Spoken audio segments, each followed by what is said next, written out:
More international pushback today to Donald Trump's proposed stiff tariffs on steel and aluminum, with French President Emmanuel Macron asking the European Union to take urgent action. Macron says the tariffs, if implemented, amount to economic nationalism, adding that nationalism is a war in which all sides lose.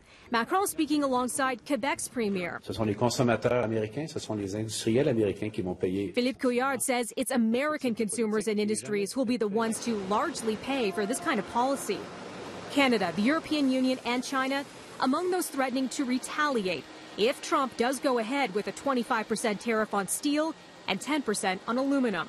There's also resistance coming from the president's own party, with reports that congressional leaders are not ruling out taking action against the tariffs.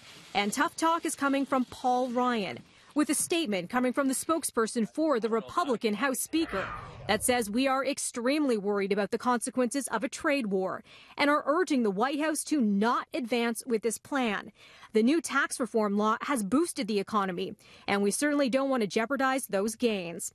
Trump asked today if he'd back down on the tariffs. Here's some of what he had to say. No, we're not backing down. Mexico is, we've had a very bad deal with Mexico, a very bad deal with Canada. It's called NAFTA.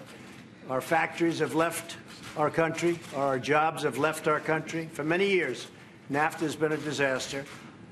We are renegotiating NAFTA, as I said I would, and if we don't make a deal, I'll terminate NAFTA.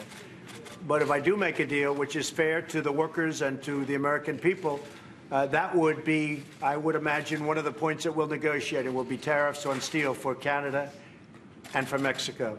So we'll see what happens. But right now, 100%.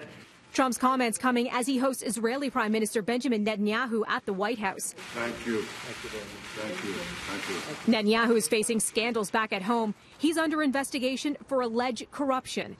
The Israeli leader has denied any wrongdoing. And using language we've heard from Trump when it comes to the Russia probe, Netanyahu says he, too, is a target of a witch hunt. Back to those tariffs now. They're making waves at the 7th round of NAFTA talks just wrapping up in Mexico City. And that's where Canada's Minister of Foreign Affairs, Chrystia Freeland, doubled down on Canada's position against the tariffs.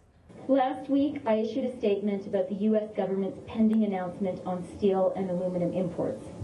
What I said then remains Canada's view.